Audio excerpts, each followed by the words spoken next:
How's it going, boys? I wasn't going to have a video done this week because it's been a pretty full-on week, but I thought, let's do it anyway.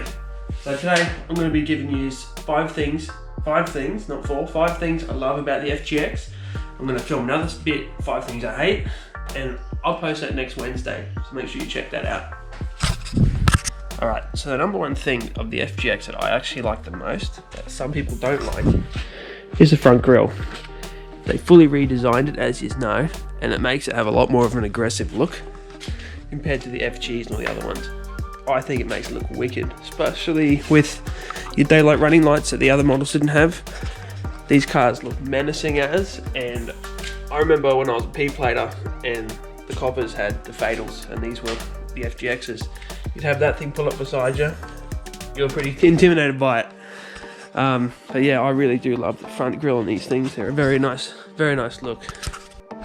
The number 2 thing I like about my FGX, number 2? Are we up to number 2? Oh, whatever number we're up to now, I already lost count. It's pretty early. I really love sort of leather that's in these ones. So the FGs have a different style of leather seat. These ones, leather, and then they have perforations up here. That's wicked. You're not getting all that sweaty, gross smuts and grossness in there. It breathes a lot better, feels a lot better, and it's not as slippery. So I really freaking love that about the FGXs. The next thing I love about them, new steering wheels. So I believe the FGs didn't actually have this style. They had something similar. They didn't have this style. The Sprints are different. The Sprints have carbon fiber up here and here, but it's just such a new look. Like, even if we go into a part like a bloody number 4 or something like that, the whole interior is just completely different. The whole dash has been pushed back compared to the FGs and the BFs and BAs, where they're all a bit closer. They've really modernized it, brought it back. You got this massive touchscreen. They did fix all the bugs that were in the FG model in the touchscreen, so they're slightly better, but I've still had some issues with that.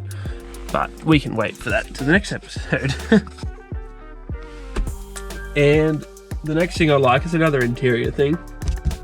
The roof. Love it. It's black. Makes the whole car look a bit darker, but it also makes it look a bit more modern. It really just sits in nicely with everything else in the car. Just keeps looking nice, dark and neat, which is really nice. Now the main thing I love about an FGX, which isn't really anything special compared to the other ones, this bad boy, the mighty Barra, the inline 6 turbo. So I personally think it's one of the best motors, modern motors. I mean, you're not comparing it to a 2J or an RB because they're older, but you can't buy a modern car like this with a motor that's easily tunable. Like, you can get your Golfs and all the other shit, but they're not the most easy car to work on. This thing's easy as pie to work on. So that's what I really love about the FGXs, but then that's the same with all the other models. If you really look at it, the FGX is literally just different body panels on an FG, but they've definitely gone in there and they've changed so much more. Like, you've got your rain sensor or your bloody whatever sensor that is for your lights and stuff. You've got a much more modern thing. It's pretty nice. Plus, with those Barras, they're bloody cheap as chips to do mods on. The 5-litre Coyote that comes in these makes decent power, but it's expensive as to get mods for. I looked at getting the V8 when I very first looked at these. They're about the same price to buy the car initially, but you know, going between the Barra and the 5-litre Coyote, it's a huge price difference with modifications. So I can go into that a bit later if you guys really want me to talk about that stuff. But yeah, that is my terrible list. My terribly. Now we're going on to the 5 things. If I even did 5, I lost count last time. We're doing 5 things that I hate about it. Now, that's not me having a dig at my car. I love this thing. So anything I say is purely my opinion. They're a friggin' awesome car, but they're not perfect. And that's like every car. Every car is not perfect. So let's get into it. Alright, so we can talk about the rear end here. I'll actually throw a photo on now and have it playing while I'm doing talking. So as you can see from the rear end, they're not much to look at. When I first got it, I absolutely hated the rear end of it.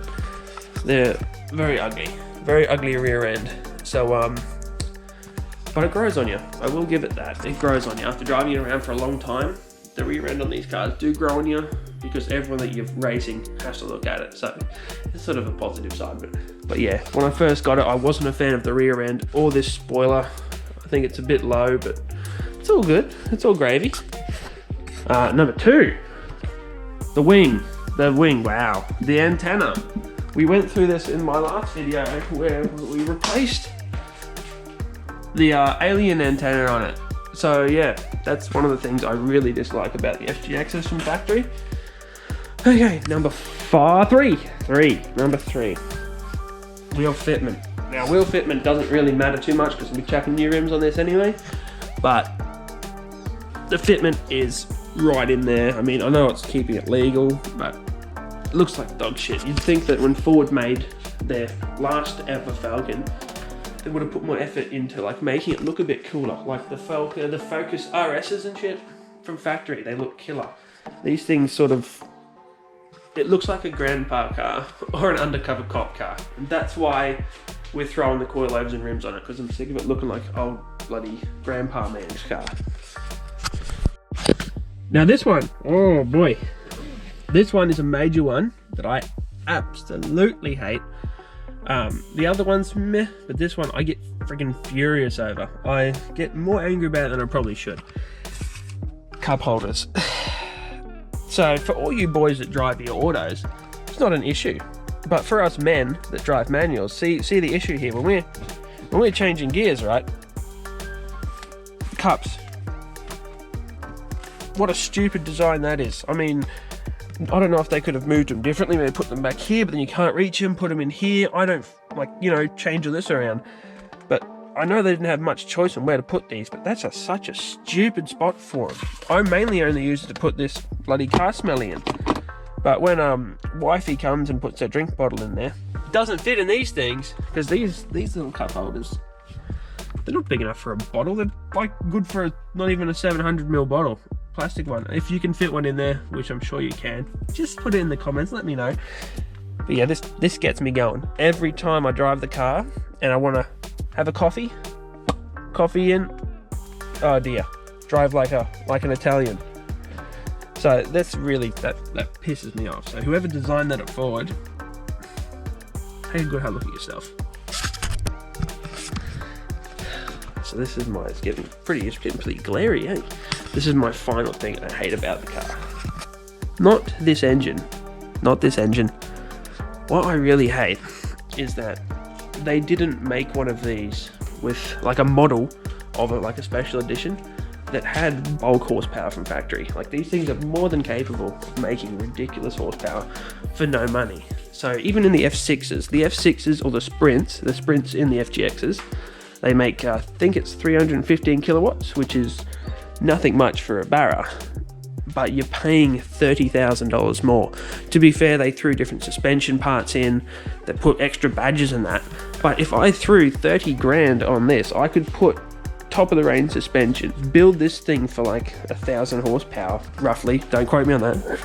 You know, just the Sprint models in both the V8 and the turbo, I thought they were a big disappointment. I really think they have. Like those Coyotes, they can make decent power. If you haven't looked up, we don't know, go onto the FGX and look up the Holy Grail package. And that was a package that they bought out for the Coyote. And I think it gave it like 500 horsepower, and they changed a whole bunch of stuff. But the kit is worth half of what the car's worth. So it's a bit full on, and it's designed by the guys that did the FPV gear. I just really think they dropped the ball when, you know, I guess they got to keep it for reliability and all that. But you'd think that when they did their last ever model of Falcon, they would have done something a bit cooler than just putting in the standard Falcon motor. Like, a bit annoying. If you've stayed this long during the video, because I'm a bit tired, I don't know, I'm just not feeling it today. I did some pricing up of parts. So I did a big price list. Not that I'm buying any of it, I just did a price list so you guys would know. Which I might do in a Friday video. Thanks for watching, and we'll see you next time.